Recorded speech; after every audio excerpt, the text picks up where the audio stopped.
자, 210페이지 비용 편익 분석. 자, 어떤 정책을 추진하게 되면 비용이 소요가 되겠죠. 코스트. 자, 그리고 이제 그 정책을 추진했을 때 나타나는 베니핏, 편익이 있겠죠. 그래서 이 비용과 편익을 따져봐서 자, 어떤 사업의 경제적 타당성이 인정되려면 최소한 뭐보다는 뭐가 커야 돼요? 비용보다는 편익이 커야 되겠죠. 자, 동그라미 1번 두 번째 줄 끝부분에 공공사업의 경제적 타당성 줄 치시고, 자, 경제적 타당성을 세 글자로 바꾸면 능률성이죠. 이걸 이제 따져보는 대표적인 정책 분석의 기법입니다. 그래서 앞으로 이 비용 편익 분석이라는 단어가 들어가면요, 이거 무조건 합리모형이에요. 객관적이고 계산적인 측면에서 가장 능률적인 대안을 찾는 거니까. 다시 아까 합리모형에서 최선은 뭘 뜻한다고요?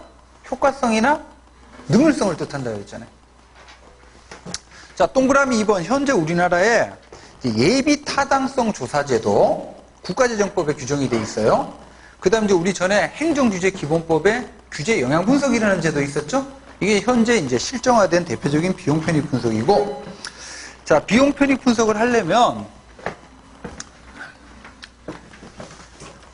자, 능률성은 넓은 의미로 이제 비용분의 편익, 비용을 이제 코스트, 베니핏. 자, 그래서 이제 예를 들어 A라는 사업을 하기에 앞서서 뭐 이게 4대강 사업이다, 또는 뭐 탈원전 사업이다 등등, 이 사업을 하기에 앞서 이 비용 다시 분석은요, 분석이라는 개념은 결정 전에 하는 거예요, 결정 후에 하는 거예요? 결정 전에 하는 거지, 분석 자체가. 그래서 이 사업을 추진했을 경우에 나타날 편익은 얼마나 되는지, 비용은 얼마나 되는지, 이걸 먼저 파악을 해야 되겠죠. 그래서 이제 절차에 보시면 뭐 쭉 있는데, 대안을 먼저 분류하고, 그 다음 이제 각 대안들의 장기적인 비용과 편익을 추정해야 되는데, 자, 이게 예를 들어 이 사업을 추진했을 경우에 비용과 편익이 특정 시점에 뿅 하고 나오는 것이 아니라 현재 시점부터 미래 N기까지 계속적으로 발생하죠. 그래서 예를 들어 이제 지금이 올해가 몇 년이에요? 2018년인가? 자, 2018년, 2019년 이렇게 이제 미래 N기까지. 자, 그래서 지금 비용 편익 분석을 하는 시점은 2018년 몇 월이죠? 10월 현재예요. 자, 그래서 이제 현재 시점에서 2018년도에 뭐 편익이 10억 나온다. 2019년도에는 20억 나온다. 그 다음 이제 비용은 뭐 100억이 들고, 2018년에는, 2019년에도 100억이 들고. 여러분들 이제 여기 임의적인 숫자를 이렇게 집어넣은 이유는 이 비용 편익 분석은 대표적인 합리모형적 분석 기법이에요. 그리고 합리모형은 의사결정자가 항상 어떻다라고 가죠? 전지전능하다라고 봐요. 그래서 정확하게 비용과 편익을 추정할 수 있다는 걸 전제로 하는 겁니다. 자, 이렇게 이제 추정을 하고, 그래서 그 210페이지 맨 밑에 보시면 C5로 표기된 거는 현재 년도의 비용이고, C1은 1년 뒤는 미래죠. C2는 2년, 이런 식으로. 자, 이렇게 한 다음에 어떻게 해야 되냐면, 지금 결정하는 시점이 어떤 시점이에요? 2018년 10월 현재 시점이죠. 이 현재 시점의 가치로 환산을 해줘야 돼요. 여기 잠깐 보시면 비용 기준으로 2018년도에 비용 얼마 들어요? 2019년도에는? 근데 이제 2018년도 100억하고 2019년도 100억은 서로 가치가 달라요. 그래서 이제 이 결정하는 현재 시점의 가치로 환산을 해줘야 되는데, 이거를 뭐라고 하냐면 프리젠트 밸류, PV라 그래요. 자, 현재 가치는 어떻게 계산하냐 하면, 여기 보세요. 2018년도 100억은 그냥 현재 100억이죠. 얘는 그냥 더하면 되고, 자, 그 다음에 2019년도 100억은 1년 뒤 미래 100억이죠. 이건 이제 현재 가치로 환산을 하는 걸, 이걸 이제 뭐라고 하냐면 할인한다고 표현해요. 할인한다고. 요때 이제 요 R 값을 뭐라고 하냐면 할인율이라 그래요. 할인율. 할인율. 이 할인율은 뭐냐? 쉽게 생각하면 이자율 생각하시면 돼요. 이자. 자, 현재 지금 이자가 10%다. 금리가 10%다. 그러면 현재, 자, 보세요. 현재 제가 100억을 갖고, 자, 100억. 100만 원이 있어. 그러면 이 100만 원을 은행에 넣어두면 얘가 1년 뒤에 얼마가 돼요? 110만 원이 되잖아요. 원금 100만 원에다가 10%의 수익이 붙어서, 그러면 이제 10%가 바로, 그러니까 100만 원 곱하기 0.1 이렇게 하면 1.1 하면 10%가 수익이 되는 거죠. 10%가.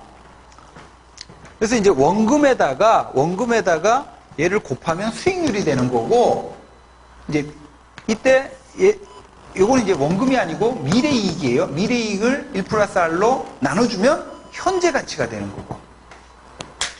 자, 이런 식으로 해서 이제 오른쪽 페이지 보시면 양가로 3번에 각 대안들의 비용과 편익의 현재 가치를 계산한다는 얘기예요. 그래서 비용 기준으로 보면 CO1은 현재 년도의 비용이니까 그냥 더하고, C1은 1년 뒤의 비용이니까 1 플러스 R로 한번 할인해주고, 그 다음에 C2는 2년 뒤의 비용이니까 1 플러스 R로 2번 할인하고, 이거는 이제 복리계산법 있죠?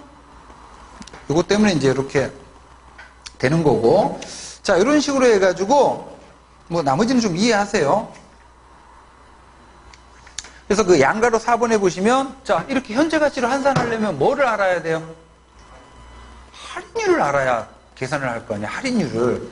그래서 이제, 그 동그라미 3번에 보시면 이 공공사업에 적용되는 할인율은 여러 가지가 있을 수가 있는데, 자, 먼저 시장, 그러니까 민간 자본시장에 보면 금리라고 여러분 알죠?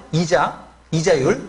요걸 이제 사용하는 민간 이자율을 적용할 수 있고, 야, 아니다. 공공사업은 민간사업과는 달리 외부 효과, 또 이제 장기에 걸쳐서 편익이 발생하기 때문에 이 민간 이자율보다는 좀 낮은 별도의 할인율이 책정이 돼야 된다. 이거 사회적 할인율 개념이에요. 그래서 크게 민간 할인율, 사회적 할인율 이런 개념들이 나오는데, 자, 어쨌거나 저쨌거나 이 할인율은 뭡니까? 현재 가치로 환산할 때 적용되는 이제 비율인데, 요거는 객관적으로 존재하는 거예요. 객관적으로. 자, 이렇게 해서 넘겨보세요. 중요한 건 212페이지. 자, 다시. 현재 가치로 만들려면, 현재 가치로 환산하려면 뭐를 알아야 돼요? 할인율을 알아야 돼요. 이 할인율은 의사결정자가 마음대로 이렇게 하는 것이 아니라 민간에 존재하는 민간 이자율이거나 아니면 이제 별도의 사회적 이자율을 적용해서 할인율이 결정이 되는데, 자, 이렇게 해서 이제 현재 가치로 환산하면, 현재 가치로 환산한 다음에 쭉 더해주면, 자, 현재 가치로 환산된 뭐가 나와요? 편익의 전체값이 나오겠죠? 또 현재 가치로 환산된 비용의 전체값이 나오겠지.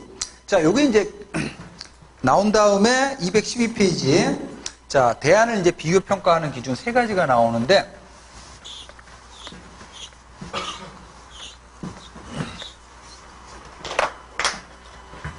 자, 먼저 BC 레이시오법이라는 게 있어요. 레이시오는 뭐죠? 비율이지, 비율. 그럼 뜻이 뭐예요? PVC하고 PVB를 비율로 따져보겠다는 거지. 비율로. 그러면 어떤 사업의 경제적 타당성이 인정되기 위해서는 BC 레이시오 값이 최소한 뭐보다는 커야 돼요? 1보다는 커야 되잖아. BC 레이시오가 1이라는 얘기는 두 값이 같으니까. 그럼 예를 들어가지고 어떤 사업 비용 편익 분석을 해봤더니 BC 레이시오가 5가 나왔어. 5가. 이런 경우는 거의 없는데 5가 나왔어요. 그러면 이거 해석하면 어떻게 돼요? 그 사업은 비용보다 편익이 몇 배? 5배나 많이 나온다는 거지. 이거 엄청난 사업이죠. 옛날에 이명박 정권 시절에 한반도 대운하 사업을 지네들이 자체적으로 비용 편익 분석했는데 막 3 나오고 4 나오고. 와. 자, 그래서 최소한 뭐보다는 커야 돼요? BC 레이시오 값이 1보다는 커야 되고, 크면 클수록 좋은 사업이죠? 자, 그 다음에 이제 두 번째는 MPV법이라 그러는데, 자, 뭔 뜻이에요, 뜻. 자, net present value. 순현재 가치. 비율로 보는 것이 아니라 PVB에서 PVC를 뭐 한 거예요? 뺀 거지. 뺀 거. 순현재 가치. 편익에서 비용 빼면 순가치가 나오잖아. 그러면 어떤 사업의 경제적 타당성이 인정되기 위해서 NPV 값이 최소한 뭐보다는 커야 돼요? 0보다는 커야 되겠지. 전에 어떤 학생이 참 이런 질문을 하죠. 아니 자기는 이해를 못하겠대. 왜 NPV 값이 0보다 커야 되는지를. 이 친구는 뭐가 잘못됐어요? NPV의 뜻을 모르는 거죠. 빼기 아니야, 빼기. 그리고 NPV 값이 역시 크면 클수록 좋겠죠. BC 레이쇼가 1이 되면 NPV는 0이 되지. 자, 그 다음 이제 세 번째가 중요한데, 세 번째를 IRR법이라고 그러는데요. 여러분, 여기 지금 잠깐 보시면, 이 BC 레이쇼법이나 NPV법은 둘 다 뭐를 기초로 해요? 현재가치법을 기초로 해. 응? 그리고 현재가치법은 뭐가 주어져 있어야 돼요? 할인율이 주어져 있어야 되는데, 할인율을 알면 현재가치법을 적용해서 BC 레이쇼나 NPV를 도출하면 돼요. 근데 문제는 이 할인율을 모르는 경우가 있단 말이야. 할인율을 모르는 경우, 객관적인 할인율을 모르는 경우, 이때 적용되는 기법이 IRR법인데, 자, IRR은요, 이런 뜻입니다. Internal Rate, 내부적인 비율 of return. 그래서 이제 수익에 관한, 그래서 내부 수익률이라고 그러는데, 자, 이건 직관적으로 기억하시고, 외워야 될 건 뭐냐? IRR의 뜻. 자, NPV를 0으로 만드는 할인율. 이렇게 외우세요. 이게 IRR의 뜻이야. 순현재 가치를 0으로 만드는 할인율. 이게 IRR의 뜻입니다. 자, 그러면, 오른쪽에, 자, 이런 거지. 지금, 자, 어떤 사업을 이렇게 하려고 하는데, 자, 1차년도, 2차년도, 3차년도에 걸쳐가지고 비용과 편익은 다 파악을 했어요. 근데 문제는 할인율을 몰라. 이때 이제 IRR법을 쓰는데, 자, 거기 식 보시면, 자, 편익의 현재가치, 비용의 현재가치 값이 있죠? 그 다음에 편익의 현재가치 값이 있죠? 뺐죠? 그랬더니 NPV가 어떻게 됐어요? 0이 됐잖아. 이렇게 0이 되게끔, 0이 되게끔 만드는 분모에 들어가 있는 미수값 있죠? 이렇게 로라고 표현했는데 그냥 X 해도 되고, 이 값을 찾으면 얘가 바로 뭐예요? IRR이라고. 이거는 머리로 계산해가지고 찾기 어려워요. 이제 계산기나 이제 엑셀 같은 거 도움을 받아가지고 수개년도에 걸치게 되면, 자, 다시 이 값이 바로 뭡니까? IRR이라고. 그럼 이제 IRR은 구해지겠죠? 그죠? 이 값은 NPV를 0으로 만드는 값을 찾으면 되니까. 그럼 이렇게 해서 IRR이 구해지면, 자, 투자 여부는 어떻게 결정하냐 하면, 자, 이 IRR 값하고, 자, 예를 들어, 만약 시장에 존재하는 기준 수익률, 자, 어떤 사회적 수익률이 존재한다면, 얘를 R로 합시다. 이거하고 비교를 해요. 또는 만약 이걸 모르는 경우에는, 투자자가 나름대로 세워놓은 기준 수익률이라는 게 있을 수 있잖아. 예를 들어 100만 원을 투자한다면 나는 최소한 10%의 수익은 건져야 돼. 시장의 할인율이 10%로 존재한다면 얘를 기준으로 비교를 하는 거고, 또는 이게 없다 그러면 내가 100만 원을 너한테 투자한다면 나는 최소한 10%의 수익은 얻어야 돼. 그럼 이건 10% 이 사람이 나름대로 책정해놓은 기준 수익률이잖아요. 이거하고 비교를 하는 거예요. 여러분들 이 IRR은, 자, 객관적인 수익률이 아니라 투자자가 주관적으로 기대하는 수익률이야. 말 그대로. 그 값이 NPV가 0으로 만드는 할인율인데, 이런 겁니다. 이렇게 생각해 보세요. 예를 들어 제가 친구한테 투자를 해야 되는데, 자, 1억을 투자를 해요. 근데 지금 은행에 넣어두면 예를 들어 10%야. 그럼 은행에 넣어두면 최소한 얼마의 수익을 건져요? 사회적 할인율이 시장 이자율이 10%라고. 그러면 은행에 1억을 넣어두면 최소한 10%의 수익을 얻잖아. 근데 가만히 생각해보니까 이 친구의 사업이 유망해. 그래서 유망하다는 얘기는 뭐 편익이 많이 나온다는 얘기겠죠. 그래가지고 쭉 해가지고 MPV를 영어로 만드는 IRR을 찾았더니 IRR이 20%야. 그럼 나는 어떤 결정해요? 이 친구한테 투자를 하는 거지. 요걸 외우셔야 돼요. 그래서 줄침부분 보시면 IRR은 세 번째 줄 쳐져 있죠. 시장 할인율이 있다면 시장 할인율하고 비교하고 이게 없다면 네 번째 줄 의사결정자가 적절하다고 생각하여 설정한 기준 할인율 보다 크다면에다 동그라미. 그럼 보다 크다면 쉽게 표현하면 뭐보다 크다면 IRR이 시장 할인율보다 크다면 또는 기준 할인율보다 크다면 이 사업은 투자성이 있는 거예요. 그리고 IRR 값이 크면 클수록 좋은 겁니다. 응? 자, 이렇게 해서 요 세 가지를 꼭 요거는 암기를 해 두시고 자, 이게 하여튼 비용 편익 분석이고 나머지는 여러분이 좀 보십시오. 214페이지로 갑시다. 자, 이렇게 해서 이제 다시 비용 편익 분석이 대표적인 합리모형적 분석 기법이죠.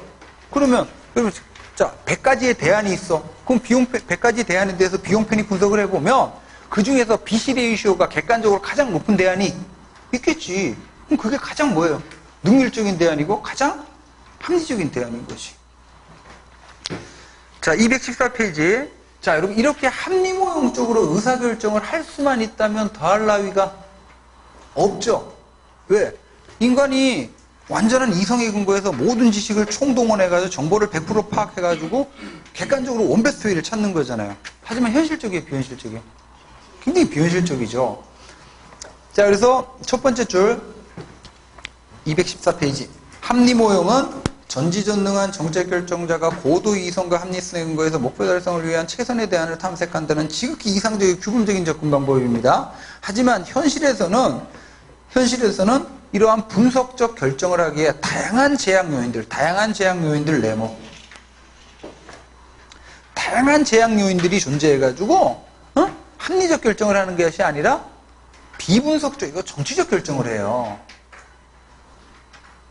오케이? 자, 그러면 이러한 합리모형적 결정을 하는데 어떤 제약 요인들이 있느냐? 1번, 분석 논리나 기법, 특히. 그러면 자, 동그라미 1번 보세요. 현실의 정책 과정은 굉장히 복잡하죠. 그러다 보니까 아까 첫 번째 단계 어디서부터 걸려요? 파악하고 정의하는 데서부터 걸려. 그러니까 이제 아까 파악은 사실 판단인데 정보가 부족하면 정확한 파악도 어렵고 또 정의는 가치 판단, 정치성을 내포하고 있죠? 그럼 이러면 자, 파악과 정의가 안 돼버리면 그 다음 단계 진행이 돼야 안 돼? 안 되는 거지. 그리고 자, 파악과 정의가 가능하다 하더라도 자, 파악과 정의가 돼가지고 정책 대안을 찾았어요. 100만 가지를. 그럼 비용 편익 분석을 해야 되는데 편익과 비용을 계량적으로 또 측정하기도 현실적으로 어려워요. 그래서 동그라미 2번 비용과 효과에 대한 양적 측정이 어렵고 그 다음에 동그라미 3번 자, 이렇게 해서 파악을 했다 하더라도 또 어떤 문제가 있냐면 소망성 평가 기준 간에 모순이 있을 수가 있지. 가장 능률적이긴 한데 가장 불공평해. 그죠? 우리가 특히 공평성하고 능률성은 충돌된다 그랬죠? 그리고 동그라미 4번 줄 완전한 합리성을 추구하다 보니까 지나치게 어때요? 시간과 비용이 많이 들어요.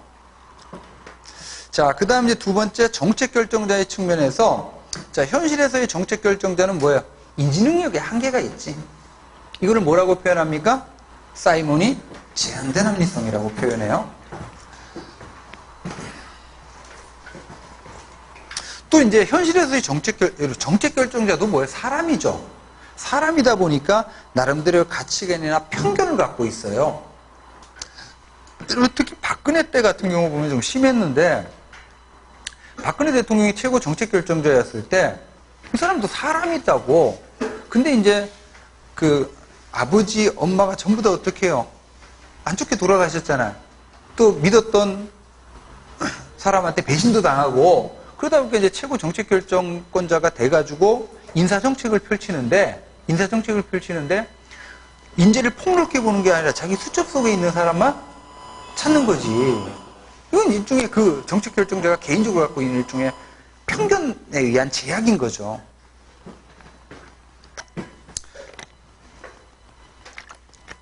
자, 세 번째, 조직 구조적인 측면에서 보시면요. 자, 현실에서의 정책은 의회에서 결정이 되죠. 의회에서 하는 결정은 분석적 결정이 많아, 정치적 결정이 많아요. 그래서 이해관계의 대립 타협이라는 이런 특성 때문에 분석적 결정을 하고 싶어도 못해요. 그리고 또 현실에서의 정책은 행정조직에서 결정이 되는데 행정조직에서는 자, 동그라미 1번, 동그라미 기울번 첫 번째 줄 끝자락에 SOP나 대안 목록에 따른 어떤 결정을 많이 해요?